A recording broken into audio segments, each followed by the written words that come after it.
Hi, my name's Emma Dark and I'm an award-winning independent filmmaker. I used to write the Q&A section for Digital Filmmaker magazine when that was in production for about a year and a half, and each month I answered your Q&A filmmaking questions. And I thought, why not, while we're in lockdown, answer some more questions for you now, just off my own back as an independent thing. And yeah, you sent in lots of different questions, so I've got quite a few to go through, mainly about filmmaking, a couple of things about my own projects, and yeah, sit back and hopefully enjoy it. So the first question is from John Shelton. What are your creative plans for lockdown and post-lockdown? Well, I've already made a short film in lockdown, so I was quite quick off the mark with that. And that was a short film called Gorio, which is a J-horror, just a 2-minute short film. And that was for Nikolai Cornum's Isolation Horrors anthology, which is out now on YouTube. You can view that whole anthology, which is about 25 minutes long, for free. And I would thoroughly recommend it.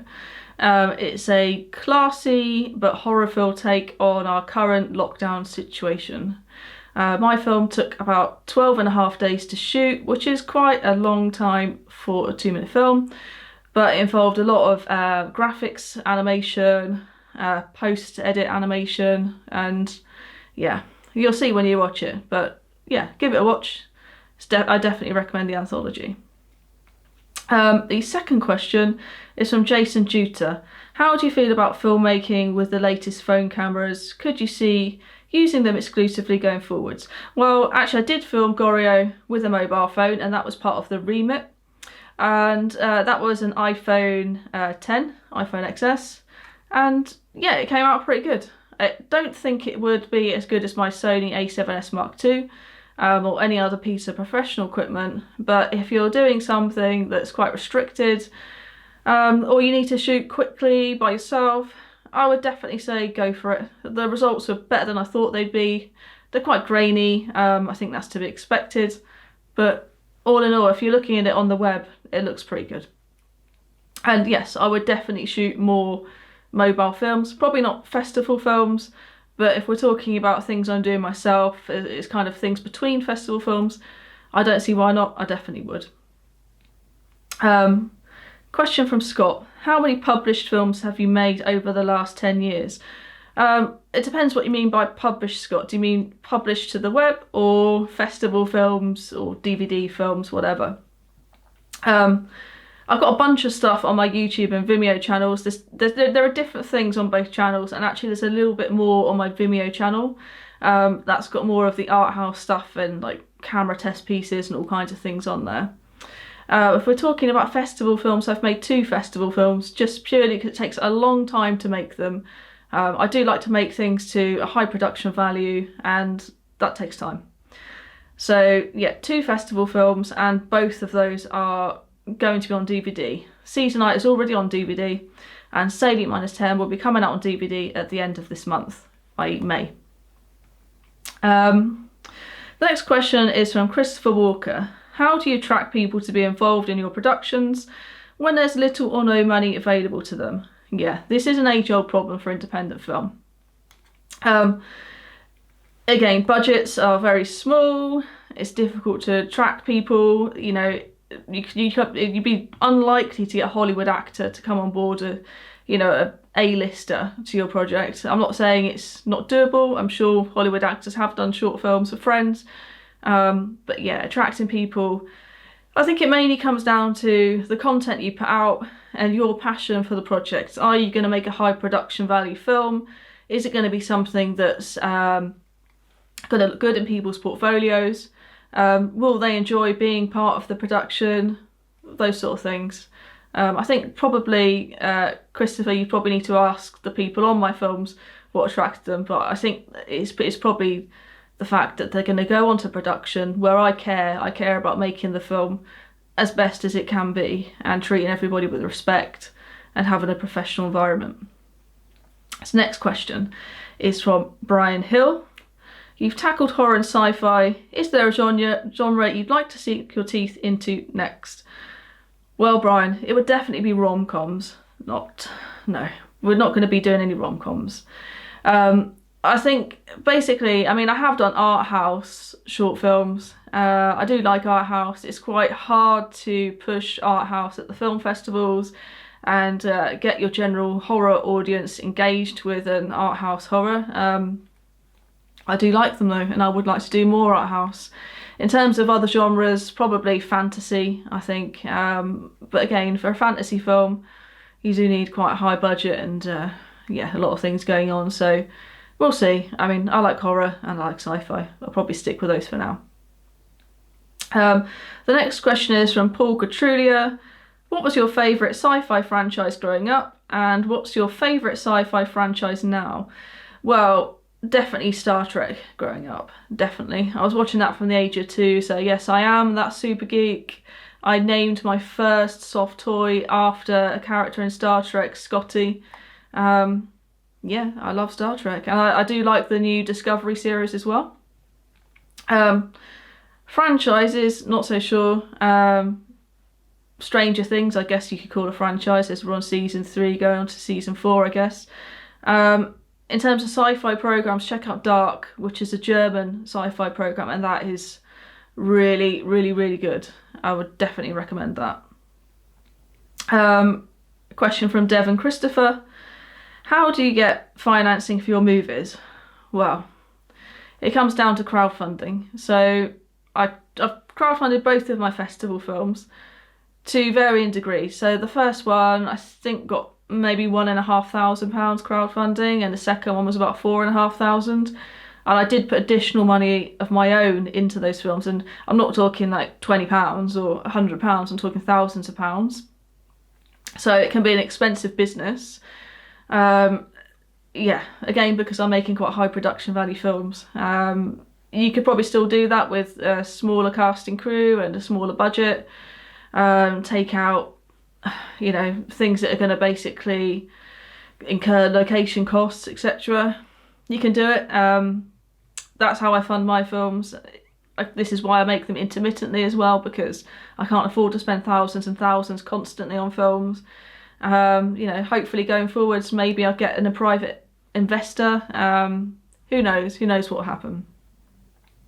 And I say investor lightly because with short films, you can never make the money back. You know, the amount of money I put into mine, I'll never make that back. So it is kind of a sunk cost, and it's doing it for the fun and the joy and the love of doing it, really.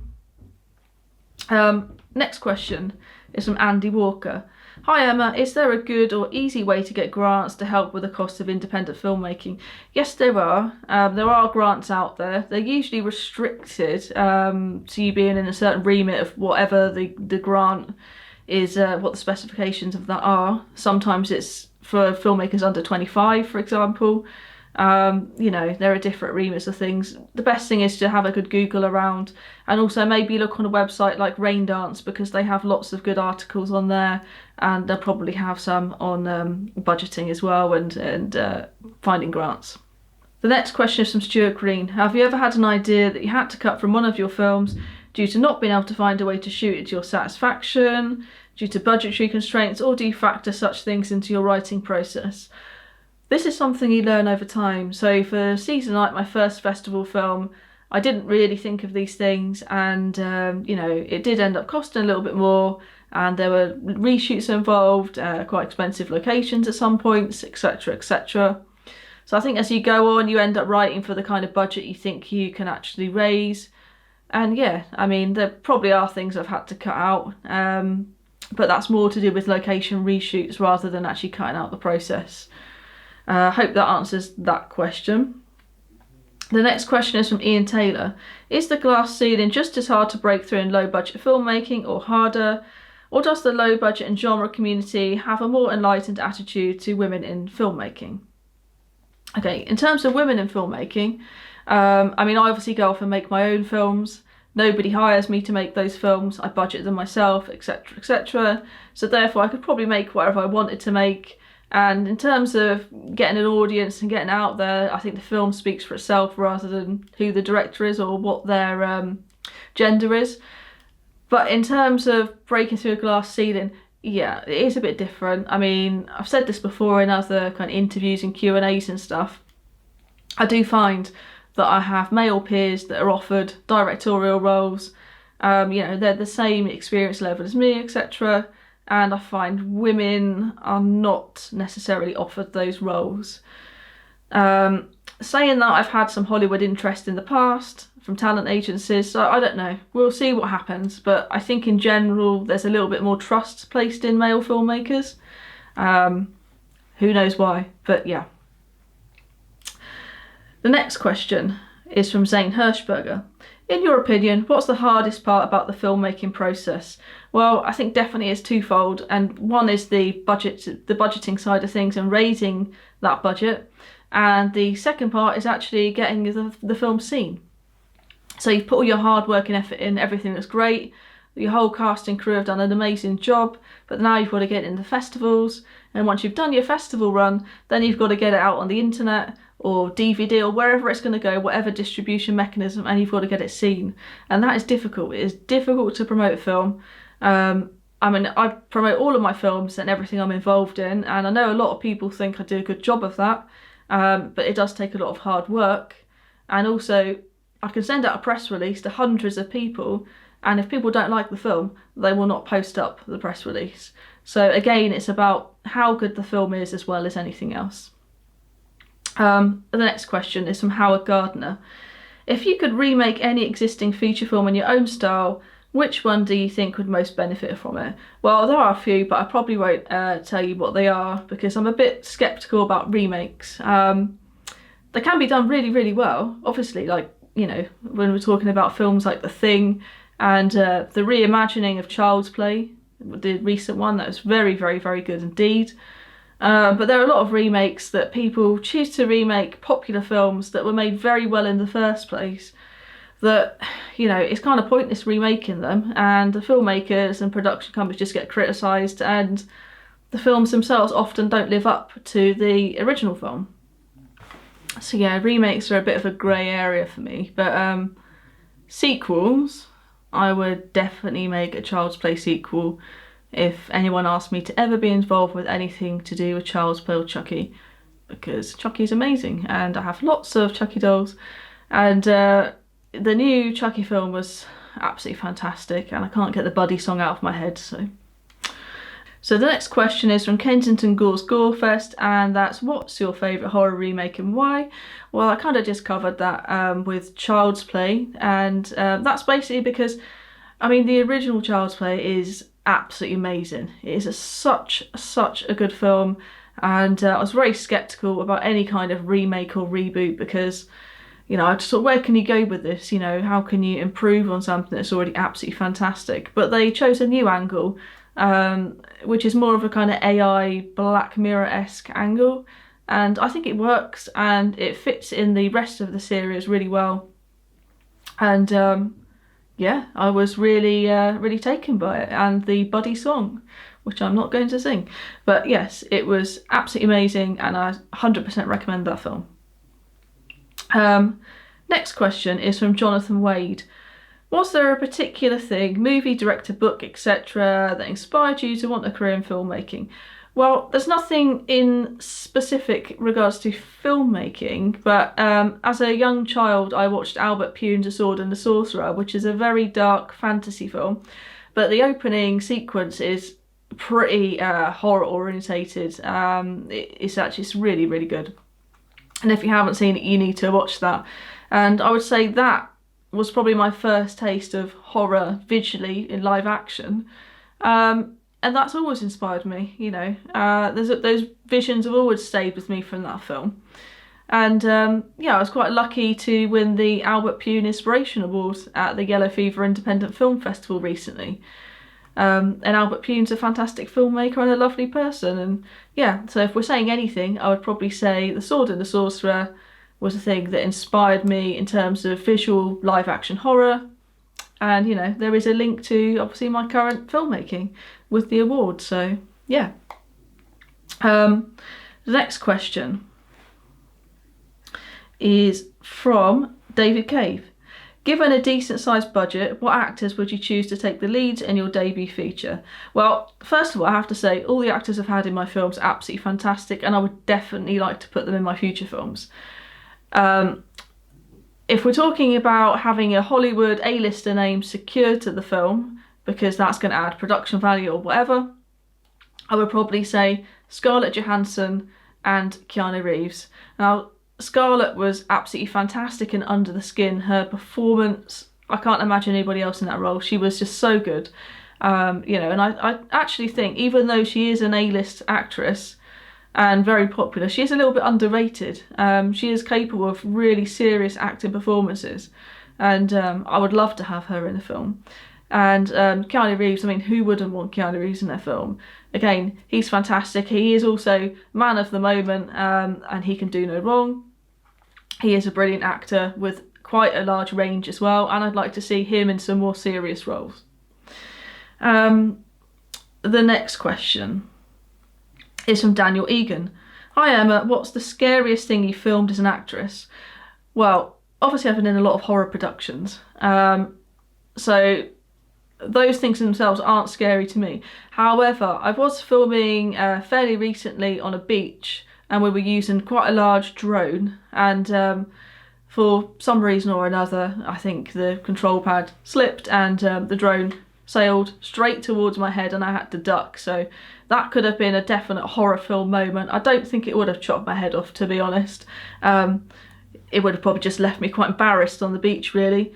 But yeah, that was a bit hairy and I had to just duck very, very quickly.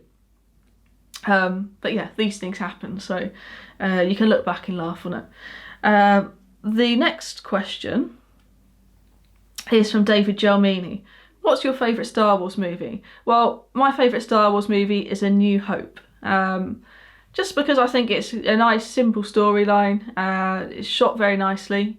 Yeah, it's quite a classy film, really, for a space fantasy film. I mean, everybody loves Star Wars, whatever ones you particularly like. I don't think there's anybody that really hates Star Wars if they've actually seen it. But A New Hope is probably the one for me. The next question is from Gavin Coloti. I think I've said your name right. Hopefully I have.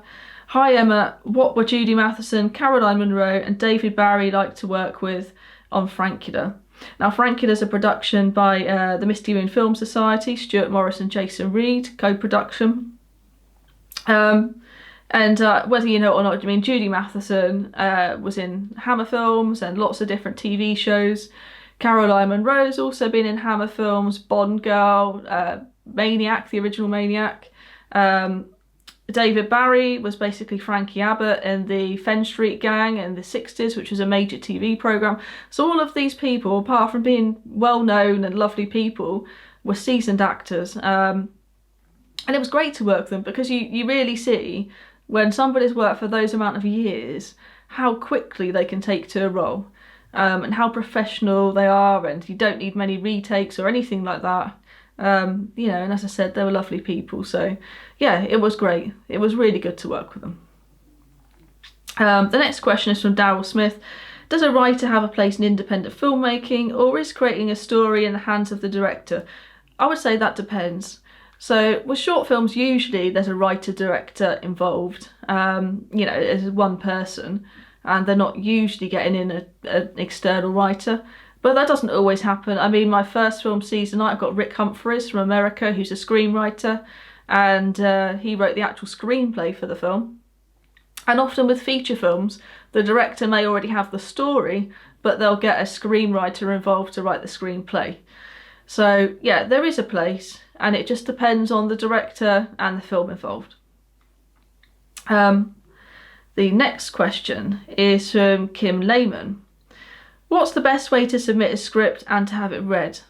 Well, don't ever be afraid to approach somebody. Definitely approach people, but don't just attach your script to a Facebook message or an email or something like that, because if you do that, it kind of blows your chances straight away. From a legal perspective, most directors and producers won't just read a script that's been sent to them. They'll ask you to sign something first to make sure that if they make a film, and if say your script is about werewolves and they make a film in the future about werewolves, they don't want you coming and suing them for making a film about werewolves when they haven't read your script in the first place. So yeah, it can be a bit of a tricky area, but definitely approach people directly. Ask them if they'd like to see a script.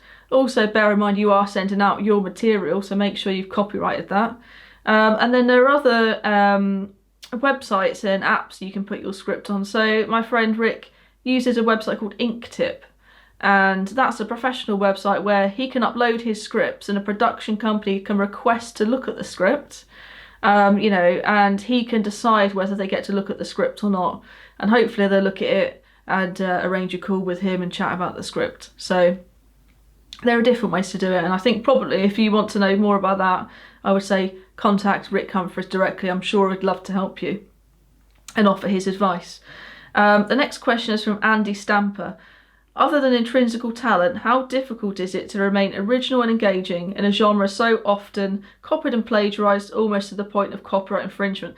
Well, that's kind of everything in the film business. If you think about it, there's only a certain amount of stories you can tell, and there's only a certain amount of ways you can tell them. There's not really anything you could make these days that would be absolutely 100% original from start to finish, as in, not as in you're copying somebody else's film, but as in that idea's been done before.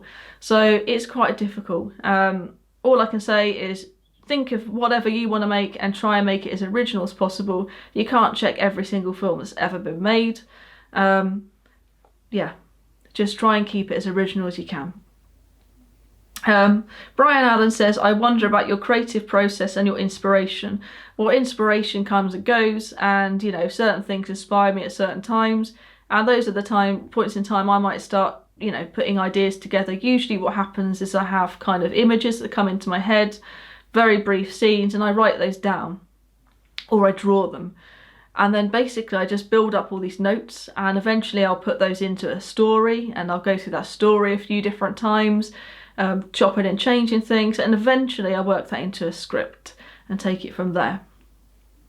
The next question is from Andy Clegg, and he says, where does a person like myself start with getting involved in the creation of sci-fi filmmaking? Well, sci-fi filmmaking is quite broad. I mean, you could have something that's got a ton of VFX in it or props, and then you've got a budget for all of that and contact a VFX artist and different prop makers and things like that. Or you could make something like a near future sci-fi, something like a Black Mirror that's, you know, mainly set now with what we've got now, and it's just got some element of it that's, you know, future technology or something like that, which reduces your costs. And in terms of just getting started generally in filmmaking, I mean, there are lots of groups on Facebook and other social media platforms. There are physical groups, your local filmmaking club, where you can meet up and talk to people and talk about these things. You know, and perhaps you can collaborate and get involved with different people, and they can get involved on your projects. The last question is from Gilbert. If you could direct a superhero movie, which hero would you want to direct? Well, not quite a hero, but an anti-hero. I'd definitely like to direct a Blade film. I do love the Blade films, especially the first film, and Wesley Snipes is amazing. Whether he'd ever come back as Blade, who knows? But yeah, if I was going to direct something and somebody asked me, why not? I would do that. Well, that's all the questions for now, and I hope you found some value in that. And if you asked me a question, I hope you got the answer you were looking for, or I managed to answer your question sufficiently. Maybe in the future I'll do some more of these. And next things for me is I've got my DVD release for Salient -10 coming up, which is my current festival film. So keep a lookout on my social media, etc., and you'll see some more information to do with that coming soon. Thanks very much for watching, and stay safe.